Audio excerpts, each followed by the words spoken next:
엘리야는 북방 이스라엘에서 주로 활동하던 선지자입니다. 그래서 아합 왕이라든지 이런 사람들을 통해서 그 시대에 하나님의 복음을 전했던 선지자입니다.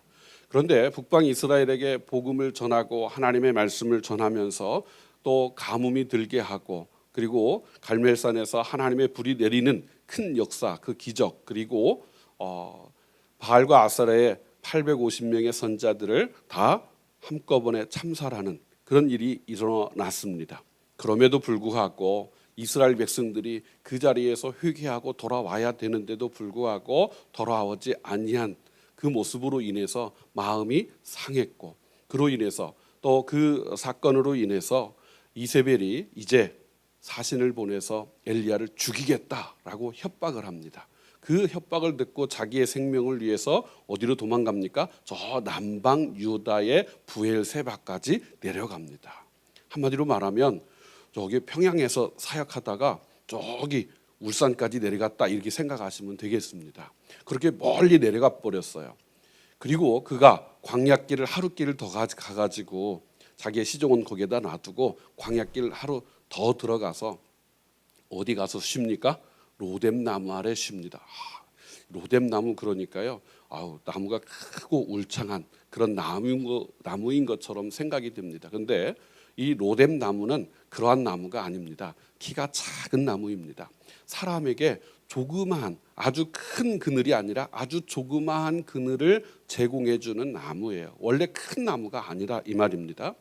그러니까 그 작은 그늘을 의지하면서 하나님 앞에 버티고 있습니다. 뭐라고 합니까? 하나님, 나를 죽여주십시오 라고 이야기합니다. 나는 이제 더 이상 사역할 생각이 없습니다 라고 하는 겁니다. 왜 이런 마음이 들었을까요? 오늘 엘리야의 시대나 오늘 우리가 살고 있는 이 시대나 다를 게 있을까요? 만몬에, 그리고 물질주의에 완전히 물들어 있고, 그리고 성공주의에 물들어 있는 이 사회 속에서 살아가는 하나님의 백성들이 하나님을 떠나버리고 세상을 쫓아가는 이 세대 가운데서 하나님의 말씀을 전하고, 또 한국교회가 특별히 교회가 많은 어려움을 겪는 이 시대를 보면서 엘리야의 심정이 어떨까? 엘리야는 정말 하나님의 말씀을 열심히 전한다라고 하고 큰 능력을 행하면서 그들이 돌아오기를 기다렸던 그 모습을 보면서 그는 이제 지쳐버려서 뭐라고 이야기합니까? 하나님, 나 이제 사역 못합니다. 차라리 날 죽여주세요. 이렇게 이야기합니다. 그래서 하나님께서 천사를 보내셔서 그에게 먹을 것을 주십니다. 그리고 힘을 북돋워 주십니다. 그리고 그가 한번 먹고 나서 그냥 또 누워버립니다. 일어날 생각이 없어요. 그래서 하나님께서 또 한 번 천사를 보내서 그 기력을 돋게 하시는 것을 봅니다. 그러면서 7절 말씀에 보니까 여호와의 천사가 또 다시 와서 어루만져 이르되 일어나 먹으라, 내가 갈 길을 다 가지 못할까 하노라 하는지라 그랬습니다. 여기에서요, 네가 갈 길을 다 가지 못할까라고 하는 겁니다. 여기서 네가 갈 길이라고 하는 게 뭘까요? 지금 엘리야가 가야 될 곳이 어디일까요? 바로 북방 이스라엘입니다. 다시 가야 됩니다. 너는 네 길을 가라라고 말씀하시는 겁니다. 그런데 그는 어디로 갑니까? 8절에 보니까 그는 북방 이스라엘로 가지 않고 8절에 보니까 이에 일어나 먹고 마시고 그 음식물의 힘을 의지하여 40주 40야를 가서 하나님의 산 호렙에 이르니라, 이렇게 말씀합니다. 그래서 지금 40일에 걸쳐서 호렙산에 갔어요. 그리고 거기에서 하나님이 엘리야에게 오늘 본문에 있는 말씀에서 질문하시죠. 자, 9절 한번 다시 볼까요? 본문에. 자, 본문 한번 띄워주시겠어요? 자, 9절에 보니까 엘리야가 그곳 굴에 들어가 거기서 머물더니 여호와의 말씀이 그에게 임하여 이르시되 엘리야야, 내가 어찌하여 여기 있느냐, 이렇게 물으십니다. 자, 오늘 여기서 주목해야 될 곳이 말씀이 어디냐면 그곳 굴에 들어가 그랬어요. 그곳 굴. 자, 여기서 그곳이라고 하는 것은 어떤 특정한 곳을 가리키고 있는데요. 이곳이 어디일까요? 이것은 하나님과 엘리야가 모두 알고 있는 곳이에요. 그곳, 그러면 언젠가 한번 나왔던 곳이에요. 근데 우리 머릿속에 이 굴이 어디에 있을까요? 어디에서 하나님이 한 번 더 말씀하셨을까요? 우리 한번 생각해야 됩니다. 이곳은 어디냐라고 하는 거예요. 그러면 우리가 출애굽기로 가야 돼요. 출애굽기 32장으로 가면 그 말씀이 나옵니다. 출애굽기 32장으로 가면 하나님께서 그들에게 33장으로 가야 그곳이 나오는데요. 하나님께서 17절로 23절 말씀에 바로 거기에서 말씀하고 계시는 겁니다. 이곳은 어떤 곳이냐? 하나님께서 모세를 만나 주셨고 하나님의 영광이 임하였고 하나님의 모습을 보였던 그곳입니다. 하나님께서 모세에게 자신의 모습을 보여주시고 그리고 모세를 감추시고 은혜를 베푸셨던 그곳, 바로 그곳입니다. 오늘 본문은 어디와 오버랩이 되냐면, 겹쳐지냐면 바로 모세와 엘리야가 겹쳐지고 있다라고 하는 사실이에요. 그래서 오늘 저는 오늘 본문을 엘리야와 모세를 두 사람을 비교함을 통해서 하나님이 이 시대에 우리에게 뭘 말씀하시고자 하는 것을 생각하려고 하는 겁니다.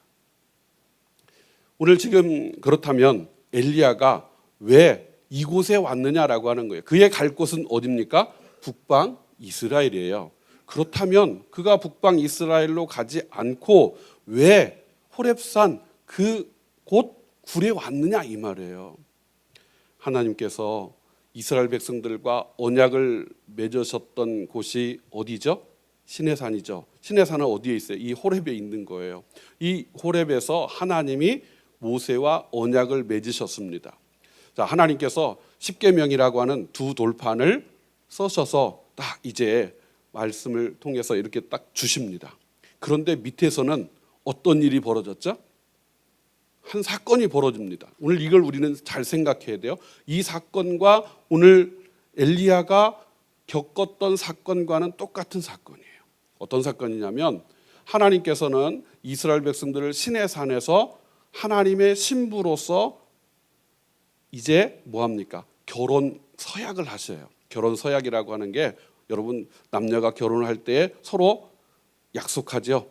평생토록 사랑하고 살겠습니다라고 하는 것처럼 이 시내산 언약이 바로 결혼 언약이다라고 말할 수 있는데요. 바로 이스라엘 백성들과 하나님이 언약을 맺으심을 통해서 부부처럼 그렇게 언약을 맺으신 그러한 장소가 시내산이에요. 그래서 그 증서로 10계명을 우리가 10계명이라고 우리가 말씀하는데 바로 그 말씀을 두 돌판에 새겨서 주셨어요. 그래서 한마디로 말하면 결혼, 혼인신고서에 이제 사인한 거예요. 그랬는데 바로 그 사인하자마자 밑에서 저 산 밑에서 한 사건이 벌어집니다. 그 한 사건이 뭡니까? 바로 금송아지 사건입니다. 아론이 백성들로부터 모든 금을 걷어서 뭘 만들었어요? 금송아지를 만들고 이것이 어디에서 우리를 애굽에서 우리를 인도해낸 신이다, 하나님이다라고 우상을 숭배하고 있었습니다. 그래서 32장에 하나님께서 뭐라고 말씀하십니까? 출애굽기 32장이에요. 그래서 7절에 보니까 여호와께서 모세에게 이르시되 너는 내려가라. 네가 애굽 땅에서 인도하여 낸 내 백성이 부패하였도다라고 말씀합니다. 그들이 내가 그들에게 명한 길을 속히 떠나 자기를 위하여 송아지를 부어 만들고 그것을 예배하며 그것에게 제물을 드리며 말하기를 이스라엘아 이는 너희를 애굽 땅에서 인도하여 낸 너희 신이라 하였도다 그랬습니다. 그래서 하나님께서 10절에 이렇게 말씀하세요. 그런즉 내가 하는 대로 두라.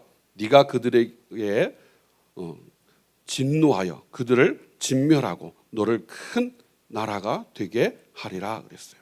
내가 그들에게 진노하여라고 말씀합니다. 하나님께서 그들에게 이스라엘 백성들에게 진노하시면 어떻게 될까요? 모두 다 죽게 되죠.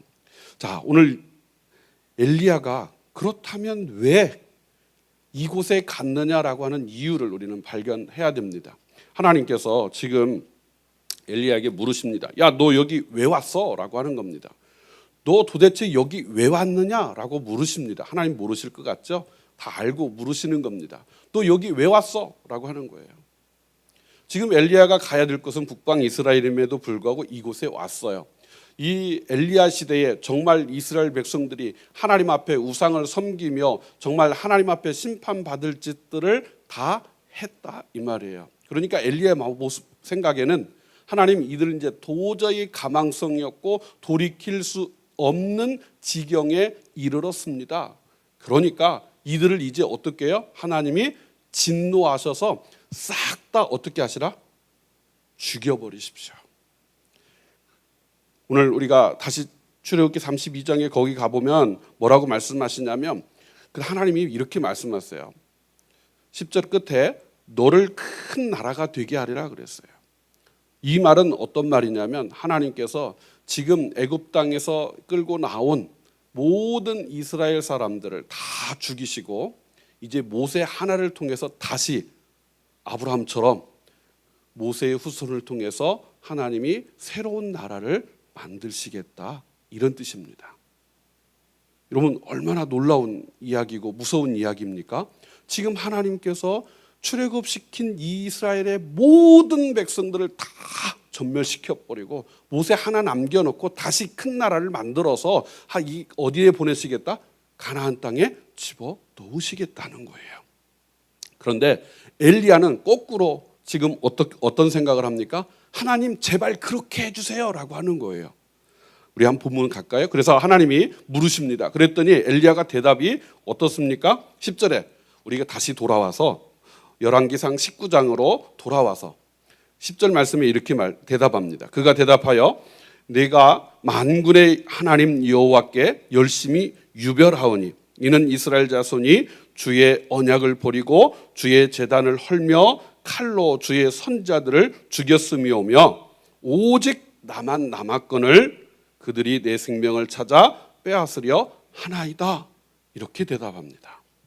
여기에서 엘리야가 세 가지로 이스라엘 백성들의 죄를 지적하고 있어요. 첫 번째 뭡니까? 주의 약속, 언약을 어겼다라고 하는 겁니다.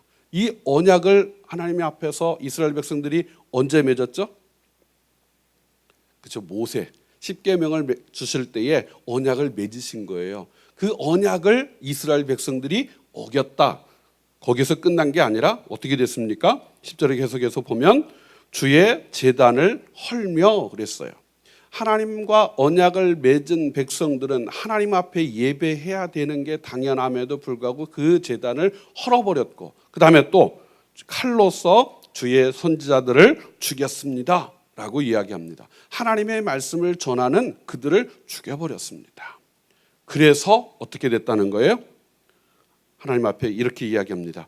오직 나만 남았거늘. 그는요 하나님 앞에 기도할 때에 하나님 오직 나만 남았어요. 이걸 지금 강조하고 있는 거예요.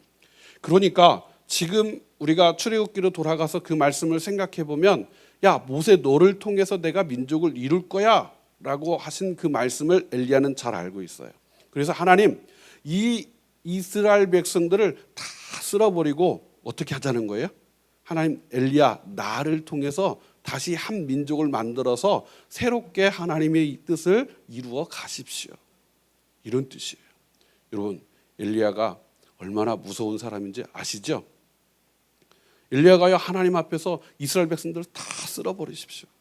나를 통해서 큰 민족을 이루어 주십시오 라고 하는 그런 요구를 지금 하고 있는 거예요. 여러분 그냥 우리는 하나님께서 야 너 여기 왜 왔어? 하나님 나는 그들이 이렇게 해가지고 여기 왔습니다 이런 정도가 아니란 말이에요. 그런데 모세의 반응은 어떻죠? 모세는 어떻게 했어요? 하나님 이러시면 안 됩니다 라고 하죠. 하나님 이러시면 안 되는 거예요. 차라리 내 이름을 어디에서 지워버려요? 하나님의 그 책에서 지워버리십시오. 그러나 이 백성만큼은 안 됩니다 라고 외치죠. 그럼 모세하고 지금 엘리야는 생각이 다른 거고요, 방향이 다른 거예요. 오늘 우리가 살고 있는 이 시대에요, 하나님의 종들이 말씀을 전해도요 성도들이 듣지를 않아요. 그럼 목사님들의 생각이 어떻게 할까요? 하나님 이 시대가 정말 심판받아야 됩니다. 하나님 이 시대를 싹 쓸어버리십시오. 이렇게 우리가 해야 될까요? 그러면 오늘 엘리야를 통해서 하나님이 주시는 말씀이 뭔지를 우리는 알아야 돼요. 하나님이 우리를 향해서 어떤 말씀을 주시는지를 알아야 돼요. 엘리야에게 하나님이 어떤 말씀을 주시는지를 알아야 됩니다. 모세를 통해서는 하나님이 어떻게 하십니까? 야, 내가 이들 싹 쓸어버리고 너를 통해서 한 민족 만들까? 그랬더니 하나님 앞에 모세는 어떻게 했다고 그랬어요? 하나님 안 됩니다. 우리가요 돌아가서 봐야 돼요. 32장에 13절에 이렇게 이야기해요. 모세가 저는 지금 열왕기상 19장하고 출애굽기 32장, 33장을 왔다 갔다 할 겁니다. 여러분 덮지 마시고 자꾸 왔다 갔다 해서 비교하셔서 보셔야 돼요. 32장 13절에 보니까 주의 종 아브라함과 이삭과 이스라엘을 기억하소서 주께서 그들을 위하여 주를 가리켜 맹세하여 이르시기를 내가 너희의 자손을 하늘의 별처럼 많게 하고 내가 허락한 이 온 땅을 너희의 자손에게 주어 영원한 기업이 되게 하리라 하셨나이다 라고 하나님 앞에 아뢰죠. 이게 무슨 이야기일까요? 하나님 아브라함과 이삭과 야곱에게 언약 맹세하신 것, 언약하신 것 하나님 기억하십시오. 우리 한번 따라서 해볼까요? 유치하지만 한번 따라보세요. 새벽이니까 좀 졸리실 것 같아서. 하나님은 언약의 하나님이시다. 예, 하나님은 한 번 약속하신 것은 영원히 지키시는 분. 하나님은 그 약속을 어기지 아니하시는 분이에요. 그래서 지금 하나님은 약속을 지키셨는데 누가 약속 안 지켰어요? 이스라엘 백성이 언약을 그 약속을 안 지킨 거예요. 그러면 언약이 깨졌습니까? 안 깨졌습니까? 우리가 부동산을 사고 팔 때에도 계약서를 쓰죠. 그런데 한쪽에서 그걸 어기면 어떻게 돼요? 그 계약이 성사됩니까? 안 되잖아요. 지금 하나님과 이스라엘 백성들이 약속을 했어요. 계약을 했어요. 언약을 했어요. 그런데 한쪽이 계약을 위반했어요. 그럼 어떻게 될까요? 이건 파기해야 되죠. 그런데 지금 모세는 하나님 앞에 뭐라고 해요? 하나님 그 약속 깨면 됩니까? 안 됩니까? 안 됩니다. 하나님 그 약속을 깨면 안 됩니다 라고 지금 이야기하는 거예요. 그런데 엘리야는 뭐라고 해요? 하나님 그 약속을 깨세요. 그 계약 그냥 무효하세요. 없던 걸로 하세요. 그리고 다시 나와 언약을 맺어서 한 민족 이루세요. 모세는 하나님 앞에 아뢰기를 하나님 이 민족을 하나님이 약속하셨잖아요. 근데 하나님의 언약의 특징은요 쌍방이어야 되는데 어떤 때는 이 하나님의 언약이 일방적이에요. 우리가요 하나님이 우리에게 언약을 맺으실 때에 어떻게 언약을 맺으시냐면 야 너희가 이렇게 하면 내가 이렇게 할게 이게 아니에요. 그냥 내가 너를 이렇게 해줄게 라고 하는 거예요. 그러니까 너는 이렇게 살아 이렇게 말씀해 주시는 거예요. 그러니까 하나님의 언약이 먼저인 거예요. 하나님이 내가 이걸 지킬 거야. 너는 안 지켜도 상관없어. 내가 지킬 거야 라고 하는 거예요. 그러니까 지금 모세가 하나님 앞에 그걸 요구하는 겁니다. 하나님 언약 지키세요. 하나님 약속하셨잖아요. 저 아이들 키우면서 가장 무서운 게 뭔지 아세요? 아빠 약속했잖아요. 과자 사준다고 약속했잖아요. 왜 안 사줘요? 아빠 휴가 간다고 했잖아요. 나 데리고 간다고 했잖아요. 왜 안 데리고 가요?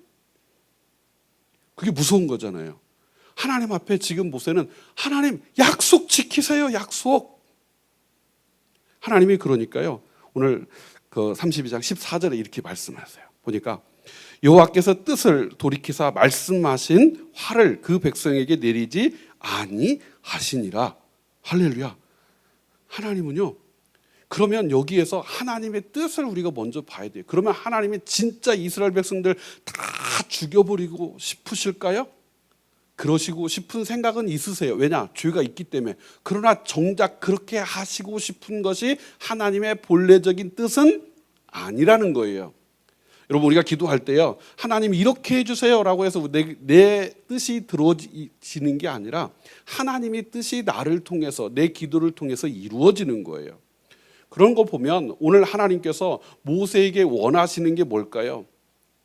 하나님 하나님은 언약을 지키시고 이 백성을 살려주세요 라고 하는 기도를 원하고 계시는 거예요. 그러면 엘리야를 통해서도 하나님이 뭘 원하실까요? 뭘 원하실까요? 하나님의 뜻이 바뀌었을까요? 하나님의 그 작정하심이 바뀌었을까요? 아니라는 거예요. 엘리야의 시대나 모세의 시대나 하나님은 동일하신 하나님이세요. 변하지 않았습니다. 그들에게 요구하는 것은 너희가 회개하고 돌아와라 라고 하는 그 말씀이에요. 그들을 멸하고자 하는 게 아니라 그들에게 복을 주시고자 하시는 것이 하나님의 본래적인 뜻이에요. 그래서 그 뜻은 변하지 않으시는 거예요. 그런데 엘리야는 뭐라고요? 하나님 그냥 없애버리세요. 저거 정말 회생불능입니다. 그냥 불용 처리하십시오. 여러분, 우리가요 교회 안에서도 하나님 저 인간은 정말로 바뀌지 않을 인간입니다. 하나님 저 인간 버리십시오. 이렇게 말할 수 있어요. 하지만 하나님은 버리신다 안 버리신다? 안 버리신다는 거예요. 그게 하나님의 뜻이라는 거예요. 인간이 볼 때에는요 정말 망나니 같아요. 정말 쓸모없는 사람 같아요. 정말 인간 말종 같아요. 그럼에도 불구하고 하나님은 그 인생을 사랑하십니다. 내가 판단할 일이 아니라는 거예요. 한 사람 한 사람을 목사가 판단해서 저 사람은 천국 갈 사람, 이 사람은 지옥 갈 사람 이렇게 갈라놓는 게 아니에요. 예를 들어서 제가 그렇게 말했다 할지라도 그렇게 되지 않습니다. 누가 하시는 일이에요? 하나님께서 하시는 일이에요. 오늘 엘리야는 그러면 하나님께서 오늘 이 엘리야를 왜 이렇게 하실까? 엘리야를 통해서 뭘 말씀하실까? 근데 좀 더 진행해 보면서 생각해 볼 거고요. 그러면 이제 하나님께서 엘리야에게 다시 19장으로 돌아와서 보겠습니다. 엘리야에게 하나님이 보여주시는 게 있어요. 11절 말씀에 여호와께서 이르시되 너는 나가서 여호와 앞에서 산에 서라라고 말씀합니다. 이 산에 서라라고 하는 것은 이제 출애굽기 33장에 가보면 모세를 하나님이 다시 세우십니다. 다시 세우셔요. 그 앞에 큰 사건이 있었어요. 그리고 그 다음에 다시 하나님 앞에 섰을 때에 두 돌판을 다시 주시기 전에 한 사건이 있습니다. 하나님, 이 백성이 하나님 앞에서 은혜를 입었다면 하나님의 영광을 나타내 보여 주십시오 라고 모세가 요구합니다. 하나님, 이 백성이 하나님 앞에 은혜를 입었다면 그 은혜를 받은 증거를 보여주십시오 라고 하는 거예요. 그래서 하나님 앞에 모세가 하나님 보여주십시오. 우리 한번 다시 갈까요? 왔다 갔다 한다고 그랬잖아요. 졸지 마시라고. 창세기라네. 출애굽기 33장으로 가시면 17절로 가야 되겠습니다. 출애굽기 33장 17절로 가면 여호와께서 모세에게 이르시되 내가 말하는 이 일도 내가 하리니 너는 내 복전에 은총을 입었고 내가 이름으로도 너를 알미라. 모세가 이르되 원하건대 주의 영광을 내게 보이소서. 여호와께서 이르시되 내가 모든 선한 것을 내 앞에 지나가게 하고 여호와의 이름을 내 앞에 선포하리라. 나는 은혜를 베풀 자에게 은혜를 베풀고 긍휼히 여길 자에게 긍휼을 베푸느니라. 또 이르시되 내가 내 얼굴을 보지 못하리니 나를 보고 살 자가 없음이니라. 여호와께서 또 이르시되 보라 내 곁에 한 장소가 있으니 너는 그 반석 위에 서라. 내 영광이 지나갈 때에 내가 너를 반석 틈에 두고 내가 지나도록 내 손으로 너를 덮었다가 손을 거두리니 내가 내 등을 볼 것이요 얼굴은 보지 못하리라. 자, 하나님께서 엘리야를 다시 어디다 세우셨다고요? 모세에게 보여주셨던 그 자리다가 다시 세워놓으신 거예요. 그러시면서 19장에 가보면 하나님이 어떻게 하십니까? 자, 산에서 하나님 앞에 산에 서니까 그 반석, 그 동굴에 서니까 어떻게 하셨어요? 바로 여호와 앞에 크고 강한 바람이 산을 가르고 바위를 부수나라고 말씀합니다. 여러분, 바람이요 바위를 부숩니까? 바람이 아무리 불어도 바위가 부서집니까? 이건 보통 바람이 아니죠. 우리나라는 그런 바람이 없지만 미국의 뉴스를 들어보면 토네이도라고 하든지 허리케인 이런 바람이 한번 불면 집도 들어버리고 자동차도 들어버리고 하는 그런 바람입니다. 보통 바람이 아니에요. 그 다음에 뭘 이야기합니까? 그 다음에 여호와께서 계시지 아니하고 바람 후에 지진이 있으나 지진 가운데도 여호와께서 계시지 아니하며 그 다음에 지진 후에 불이 있으나 불 가운데도 여호와께서 계시지 아니하시더니 불 후에 세미한 소리가 있는지라 그랬어요. 자, 이 모습이 모세에게 보여주셨던 그 모습과 동일한 모습으로 다가오고 있습니다. 그러면 왜 하나님께서 그러면 엘리야에게 이 모습을 보여주셨을까라고 하는 겁니다. 하나님 앞에 지금 모세는 은혜를 입었어요? 안 입었어요? 이 하나님의 영광을 보고도 네가 살아남았다라고 하는 것은 하나님의 은혜를 입은 거야. 그러면 엘리야에게도 뭐라고 말씀하시는 거예요? 너도 하나님의 은혜를 입은 사람이야. 그러면 여기서 답이 나와야 돼요. 그러면 백성들은 뭐가 된다는 거예요? 백성들은 모세가 끌고 나온 광야의 백성들은 은혜를 입었어요? 안 입었어요? 입었죠. 그러면 엘리야에게 말씀하시는데 이스라엘의 백성들은 은혜를 입었을까요? 안 입었을까요? 야, 너 은혜 입었지?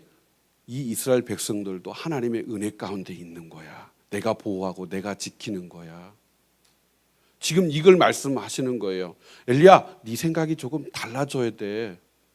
내가 이 영광을 보여줌을 통해서 하나님이 어떠한 분인가를 보여주는 거야. 근데 너는 왜 그래? 라고 하시는 거예요. 오늘 우리가 이 시대 속에서요, 나만 은혜 받은 것처럼 생각하시면 안 돼요. 지금 아까도 말씀을 드린 것처럼 인간 말종같이 생겼어도 그 가운데 뭐가 있다? 하나님의 은혜가 있다는 거예요. 그러면 오늘 우리가 세상을 대하는 태도가 달라져야 됩니다. 여러분, 우리가 살고 있는 시대요. 어제 오후에도 동성애에 대한 이야기도 했고요.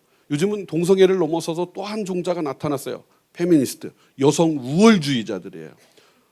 남녀 차별이 있어서 되는 건 아니지만 그러나 남성 우월주의나 여성 우월주의나 똑같이 잘못된 거예요.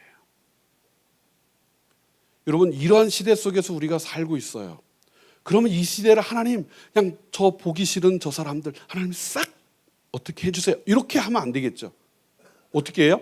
하나님, 저들에게도 하나님의 은혜를 나타내 주세요. 하나님, 저들에게도 은혜를 베풀어 주세요. 우리는 이렇게 기도해야 돼요. 세상을 대하는 태도가 달라져야 돼요. 세상은요, 창세 이후로 아담과 하와가 타락한 이후로 세상의 사람들이 마음이 바뀝니까? 안 바뀝니까?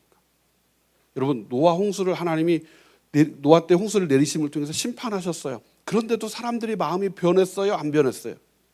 똑같아요. 어려서부터 악해요. 태어나면서부터 악해요. 안 변해요. 여러분, 우리가 가끔 우리가 세상을 변화시키자라고 말하는데요, 세상은 변화되는 게 아닙니다. 내가 어떻게 해서 변화시킬 수 있는 게 아니에요. 하나님의 백성을 한 사람씩 한 사람씩 불러내시는 겁니다. 우리가 세상을 변화시키려고 하면 우리의 에너지는 한정되어 있어요. 그래서요, 경영학에서도 보면 가지고 있는 것을 어떻게 효율적으로 잘 투자할 건가, 선택과 집중이에요. 오늘 우리가 세상을 변화시키려고 가기보다는 하나님의 백성들을 불러내는데 힘써야 되는 거예요. 근데 우리가 누군지 알아요? 모르잖아요. 여러분, 어떤 사람이 구원받을 사람이고 어떤 사람이 하나님으로부터 선택받은 사람인지 우리는 알지 못해요. 그러면 어떻게 해요? 복음을 전하는 일에 그냥 힘써야 돼요. 듣든지 아니 듣든지 그냥 전하면 되는 거예요. 거기에 우리가 달려져 있는 겁니다. 오늘 엘리야는요, 세상을 어떻게 바꾸려 했습니까? 하나님의 큰 능력으로 바꾸려 했습니다. 보세요. 3년 반 동안 가뭄이 있었죠. 그때의 사람들의 마음이 변해서 돌아왔습니까? 아니죠. 그러면 갈멜산에서 하나님의 불이 내려왔어요. 그걸 보고 사람들의 마음이 동요는 됐어요. 근데 즉각적으로 그들이 회개하고 하나님 앞에 돌아온 게 아니에요. 그리고 비가 내렸어요. 그럼에도 불구하고 그들이 하나님 앞에 돌아왔느냐? 그렇지 않아요. 오늘 우리는 어떤 큰 능력이, 큰 역사가 있어야 사람들이 돌아오는 줄 믿어요. 그게 아니라는 거예요. 오늘 하나님께서는 엘리야에게 어떤 것으로 응답해 주시느냐? 세미한 음성으로 말씀하시더라라고 하는 겁니다. 세미하게 말씀하셔요. 오늘 이것이 중요한 겁니다. 세미하다라고 하는 것은 뭐 도대체 어떤 정도가 세미한 건지는 모르겠습니다. 그러나 엘리야에게는 들려질 정도의 말씀이다라고 하는 겁니다. 하나님께서 모세에게 주고자 하셨던 것이 무엇입니까? 야, 그래도 그들과 다시 내가 언약을 맺고 다시 그들과 함께 어디요? 가나안 땅에 들어가겠다. 하나님이 약속하시죠. 그래서 두 번째 돌판을 주시는 거예요. 이 모세를 통해서 재밌는 게 뭐냐면 첫 번째는 어떻게 했어요? 두 돌판을 깨뜨림을 통해서 어떤 일이 벌어졌어요? 결혼 파기. 다시 말하면 이혼한 거예요. 그리고 다시 두 번째 돌판을 주심을 통해서 재혼하신 거예요. 그렇다면 하나님께서 엘리야에게 주시는 메시지도 비슷합니다. 이스라엘 백성들에게 하나님께서 엘리야가 승천함을 통해서 이스라엘 백성들을 떠나가는 것처럼 보여주십니다. 이제 엘리야의 승천에 대한 이야기는 오늘 여기서 다 다룰 수 없습니다. 엘리야의 승천 문제는 좀 더 깊은 이야기이기 때문에 나중에 불러주시면 그때 하고요. 오늘은 거기까지는 못하고 오늘 하나님께서 엘리야를 통해서 말씀하시는 게 뭐냐면 바로 세미한 음성으로 들려주시는 겁니다. 그러시면서 또 한 번 묻습니다. 그래서 하나님이 엘리야에게 물으시는 게 두 번 물으셔요. 그리고 엘리야도 똑같이 글자 하나 안 틀리게 두 번 대답합니다. 자, 우리 13절 볼까요? 13절 하반절에 보니까 엘리야가 그에게 임하여 이르시되 엘리야야 네가 어찌하여 여기 있느냐 이렇게 물으시죠. 우리가 9절에서도 하나님이 그렇게 물으셨잖아요. 그러면 10절에서 그렇게 대답했는데 14절에서도 엘리야가 어떻게 대답하는가 볼까요? 그가 대답하여 하되 내가 만군의 하나님 여호와께 열심히 유별하오니 이는 이스라엘 자손이 주의 언약을 버리고 주의 제단을 헐며 칼로 주의 선지자들을 죽였으며 오직 나만 남았거늘 그들이 내 생명을 찾아 빼앗으려 하나이다. 자, 엘리야의 대답이 바뀌었나요? 안 바뀌었나요? 하나도 안 바뀌었어요. 변했어요? 안 변했어요? 안 변했어요. 지금 엘리야는 뭘 고집하는 거예요? 하나님 어떻게 하라고요? 다 쓸어버리세요. 다 쓸어버리세요. 그래서 하나님이 말씀하십니다. 그래서 15절에 하나님이 또 말씀해 주세요. 앞에서는 하나님의 큰 영광을 보여주셨지만 이제는 말씀으로 그에게 하십니다. 그래서 15절부터 후계자들을 세우는 일들을 말씀하시죠. 그 다음에 중요한 건 뭐냐면 17절, 18절 말씀이에요. 그 부분은 안 읽고 17절, 18절을 보겠습니다. 하사엘의 칼을 피하는 자를 예후가 죽일 것이요 예후의 칼을 피하는 자들을 엘리사가 죽이리라. 그러나 내가 이스라엘 가운데에 7,000명을 남기리니 다 바알에게 무릎을 꿇지 아니하고 다 바알에게 입맞추지 아니한 자니라. 여기서 하나님이 대답해 주시는 게 뭘까요? 엘리야는 하나님 나만 남았습니다. 그것도요 오직 나만 남았습니다 라고 이야기하죠. 오직 나만 남았으니까 어떻게 해요? 나를 통해서 한 민족을 이루시면 됩니다. 그런데 하나님의 생각은 다르세요. 몇 명 남았다고요? 7,000명 남았어. 야 엘리야야 걱정하지 마. 너 아니어도 7,000명 있어. 우리는요 우리 자신에 대한 오만이 너무나 많이 있어요. 나만 신앙생활 잘하는 것 같아요. 나만 잘하는 것 같아요. 옆에 쳐다보면요 정말로 못된 것들만 있는 것 같아요. 신앙생활 제대로 안 하는 사람들만 있는 것 같아요. 아니에요. 하나님은 하나님의 종들을 7,000이나 남겨두세요. 그러시면서 이 말씀을 주시는 이유가 뭘까요? 나는 그들을 없애버리지 않을 거야. 그들을 남겨둘 거야. 하나님의 심정을 여기서 우리가 읽어야 됩니다. 하나님은 그 백성을 사랑하십니다. 오늘 여기에 계시는 분들도 사랑하지만 여기 밖에 있는 세상을 살아가는 모든 사람을 하나님이 사랑하십니다. 그 열정이 우리 속에 있어야 돼.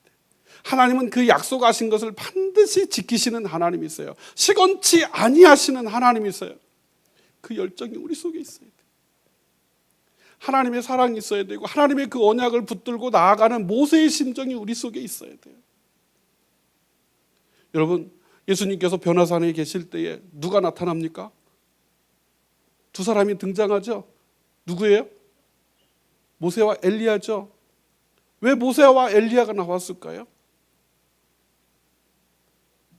설명이 없어요. 근데 오늘 본문 이 양쪽으로 왔다 갔다 하면서 보면 왜 모세와 엘리야가 거기에 등장했는가를 알 수 있어요. 모세는 뭐라고 얘기했을까요? 예수님한테 하나님 저 백성을 구해주세요. 엘리야는 뭐라고 했을까요? 마지막 때입니다. 싹 쓸어버리세요. 여러분, 그렇다고 해서 엘리야가 나쁜 사람이 아니에요. 엘리야도 하나님 앞에 정말 열심을 다한 사람이에요. 열심히 특심한 사람이에요. 여러분, 하나님 앞에서 우리가 어떻게 서야 되겠습니다. 그러면서 하나님은 이제 그들을 치시는 심판으로서 일하시는 게 아니라 무엇으로 일하시겠다는 겁니까? 말씀으로 일하시겠다는 거예요. 말씀하시겠다는 거예요. 하나님의 종들을 통해서 말씀을 하시겠다는 겁니다. 세미한 음성으로 말씀하시는 것이 바로 그거예요. 이 백성들에게 말씀으로 들어가서 그들을 변화시킬 거야 라고 하시는 겁니다. 엠마오로 내려가던 두 제자, 그들 주님과 동행했지만 주님인지를 알지 못했어요. 그래서 주님께서 그들에게 구약 성경을 통해서 예수 그리스도에 대해서, 자신에 대해서, 메시아에 대해서 설명한 부분들을 가르쳐 주셨어요. 그들이 나중에 예수님이 떠나고 난 뒤에 이렇게 이야기합니다. 그 말씀을 하실 때 우리 마음이 어떻다? 뜨겁지 않더냐라고 하는 거예요.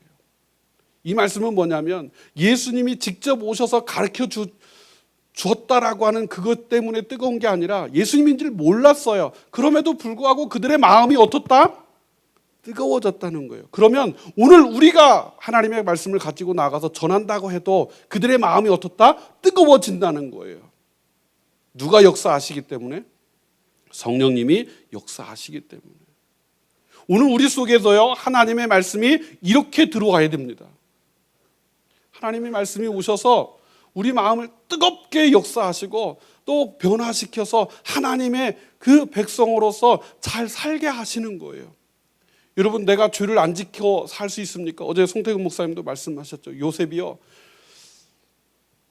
날마다 보디발의 아내로부터 유혹을 당할 때, 여러분, 하루 이틀도 아니고 날마다예요. 참 잘 견뎠어요. 저 같으면요 못 견뎠을지도 몰라요. 넘어갔을지도 몰라요. 여러분, 우리는요 그런 유혹에 넘어갈 수 있는 그런 가능성을 날마다 품고 살고 있어요. 근데 내가 죄에 빠지지 않는 것은 누구의 힘이에요? 내 힘이 아니라 하나님의 도우심의 은혜다라고 하는 거예요. 내가 죄를 안 짓고 싶어서 안 짓는 게 아니라 나로 하여금 죄를 짓지 않을 수 있도록 도우시기 때문에 그래요. 하나님이 한번 나를 순간 놓치신다면, 놓아버리신다면 나는 순간 어디가 있습니까? 죄의 자리에 가 있습니다. 우리는요 죄 짓는데 엄청 빨라요. 우리는 자신을 알아야 됩니다. 여러분, 내 자신이 누구인지 알아야 돼요. 내 자신은요 죄 짓는데 가장 빠른 사람이라는 거, 그 누구보다 빨라요. 하나님은 그럼에도 불구하고 우리를 죄 지었으니까 싹 쓸어버리고 버려버리시고 폐기 처분하고 새로운 사람들을 불러다가 앉히셔서 새로운 민족으로 새로운 구원의 백성을 삼으시겠다는 게 아니라 그냥 우리를 말씀을 통해서 우리를 변화시켜서 하나님의 백성으로 끌어가시겠다라고 하시는 것을 말씀하시는 겁니다. 이 은혜가 얼마나 큽니까? 그렇죠? 이것만큼 큰 은혜가 없습니다. 하나님의 그 주시는 은혜를 우리가 누려야 됩니다. 하나님께서 모세와 엘리야를 통하여서 주시는 메시지가 바로 그겁니다. 하나님은 변하지 않아. 어떤 종들이 와서 무엇라고 말을 해도, 무엇라고 요청을 해도 나는 내놓을 수 없어. 내 백성들은 내가 그 언약을 따라서 지킬 거야. 이렇게 말씀하시는 겁니다. 여러분, 오늘 이 시대를 우리가 살아가면서 불의한 것들을 많이 봅니다. 정말 속이 상할 정도입니다. 그런 것들을 바라보면서 야, 세상은 정말 소망이 없구나. 세상에게는 소망이 없어요. 그러나 주님을 통해서 세상을 건지시는 주님의 그 능력의 역사를 우리가 바라봐야 되는 겁니다. 엘리야 한 사람이 세상을 변화시키는 게 아니라 하나님이 그 일을 하시는 겁니다. 우리가 하는 게 아니라 하나님이 하신다라고 하는 거예요. 하나님의 말씀을 통해서 그렇게 변화시켜 갈 것이다 라고 하는 겁니다. 여러분, 베드로가 설교할 때요 3,000명 5,000명 회개하고 돌아왔어요. 베드로가 말 잘하고 설득력이 좋아서 3,000명 5,000명 돌아왔습니까? 아니죠. 제가 설교학을 전공합니다. 실천신학을 해서 설교학을 전공해서 설교를 잘한다고 칩시다. 여러분이 제가 설득을 잘한다고 합시다. 여러분이 마음이 변할까요? 당장 혹하고 넘어올 수는 있겠지만 그것이 지속될 수는 없어요. 그 지속되고 변화되는 것은, 구원 얻게 하는 것은 누가 하시는 거예요? 하나님이 하시는 일이에요. 사람이 하는 게 아니라는 거예요. 여러분, 바울 사도가 설교 잘했습니까? 저보다도 설교 못했어요. 왠지 아세요? 바울이 설교할 때요 졸아가지고 창문에서 떨어져가지고 죽었어요. 근데 제가 설교하는 동안 죽은 사람 없어요. 제가 설교 더 잘해요, 바울보다. 중요한 건 뭐냐? 바울이 말에는 좀 부족하지만 그것을 사용하시는 분이 누구예요? 하나님이시다는 거예요. 앞에 서 있는 종이 말씀을 제대로 말을 떠듬떠듬 어눌하게 할지라도 그 말씀을 통해서 일하시는 분이 누구냐? 하나님이세요. 그저 목회자는, 설교자는 하나님의 뜻만 전하면 하나님이 하시는 거예요. 여러분들도요 세상을 향해서 이제 나아가셔서 전하십시오. 뭐만 전하면 돼요? 하나님의 말씀만 전하면 하나님이 하실 겁니다. 저들의 상태를 보지 마세요. 저들의 상태를 보지 마세요. 저들의 상태나 내 상태나 똑같지만 그들을 바라볼 때에 소망이 없다 말하지 마시고요. 하나님이 하실 것을 기대하면서 전하십시오. 엘리야의 사명이 바로 그건데도 불구하고 끝까지 버텨보는 겁니다. 그럴 때 하나님께서 야, 너 이제 누구한테 넘겨? 엘리사한테 넘겨. 여러분, 엘리사가 할 거야. 사명을 뺏기지 마시기 바랍니다. 하나님께서 하실 겁니다. 맡기십시오. 여러분, 여기 왜 오셨습니까? 여기 왜 있어요? 네가 어찌하여 여기 있느냐? 뭐하러 있습니까? 말씀 듣고 나아가려고요. 그렇죠? 듣고 나아가십시오. 오늘 우리에게 주시는 말씀입니다. 네가 어찌하여 여기 있느냐? 우리에게 물으십니다. 그 말씀을 마음에 새기시면서 하나님을 향해서 복음을 들고 세상을 향해서 나아가시는 저와 여러분이 되기를 소망합니다. 기도합니다.